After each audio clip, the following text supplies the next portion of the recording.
folks. This is Shelley Cristobal, Doctor of Audiology at Hearing Healthcare Services in Durham, North Carolina. Today I'm going to be talking you through basic troubleshooting of an over-the-ear hearing aid like this Resound Quattro rechargeable device. Hearing aids need three basic things to work properly. They rely on a good power source, the sound has to get in, and the sound has to get out.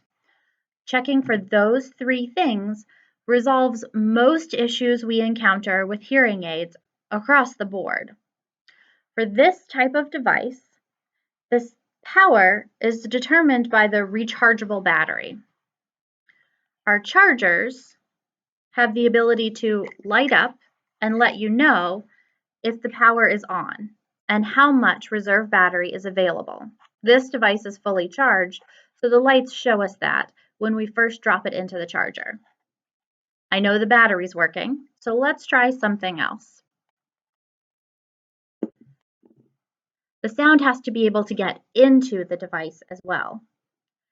On over-the-ear devices such as this one, the sound enters the device through the microphones that sit on top of the device. For better orientation, for the device on my ear, you can't really see it, can you? These things hide so beautifully. For the device on top of my ear, the microphone is sitting here. Once it tucks in, you don't really see it, but the mic sitting on top of my ear is the primary microphone. And then there's one behind it. I'll show you on this device. The microphones in the back help eliminate competing noise, particularly in a crowd type situation.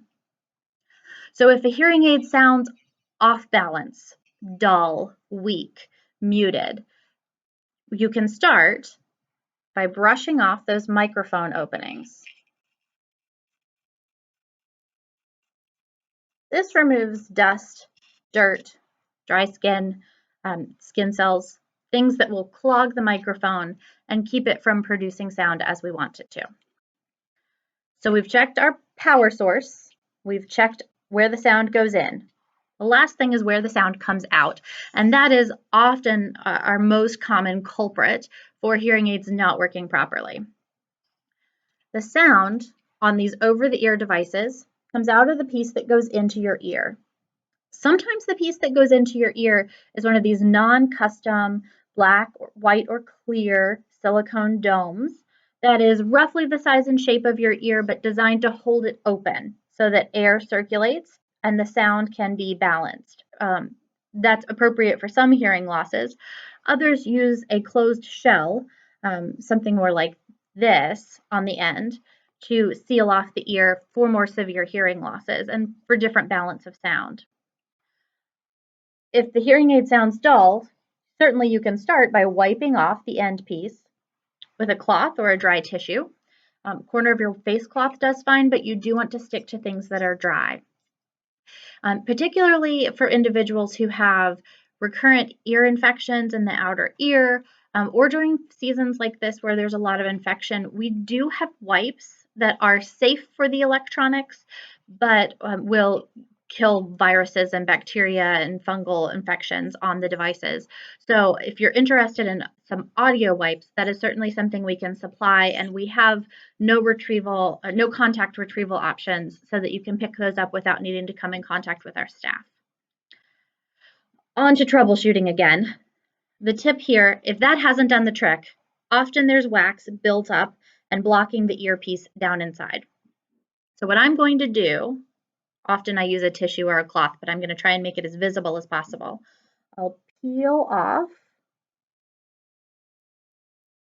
the black earpiece. This part is silicone, and this part is metal. So they do come apart, not easily, but easily enough. I'll roll the dome, the silicone piece, around in a dry tissue and wipe off the earpiece again. Now, if you'll notice, on the tip of this earpiece, there is a white circle.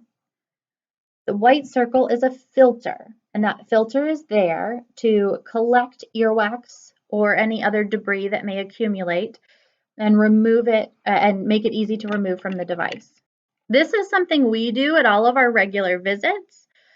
for routine maintenance. This isn't something most of our patients need to do on a regular basis at home, but I like you to know how to do it so that it can save you a trip in or help you in times where it's hard to get to the office. So the way this works is in these little filter kits that will have been in your fitting bag. The filters contain 8 sticks with replacement filters. I've removed one of those sticks. You'll notice it has a hook on one end to replace the filter and a replacement filter on the other. So I'm going to take that hook and my hearing aid and go take the hook straight into that little white circle. Straight in, straight out. And that has removed the filter. I'll now turn that white stick around to the replacement filter.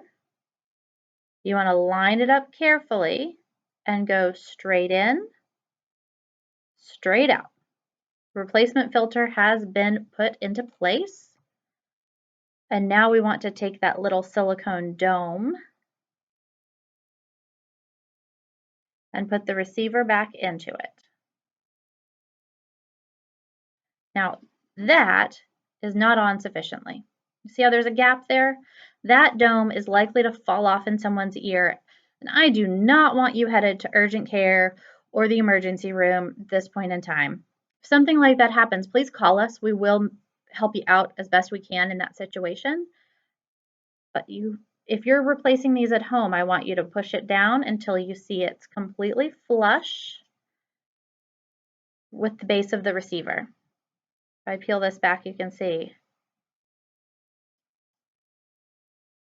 it is all the way on, just like that. So that hearing aid will likely sound just like it was brand new after you've done those 3 things. Check your power source, make sure the sound can get in, and make sure the sound can get out.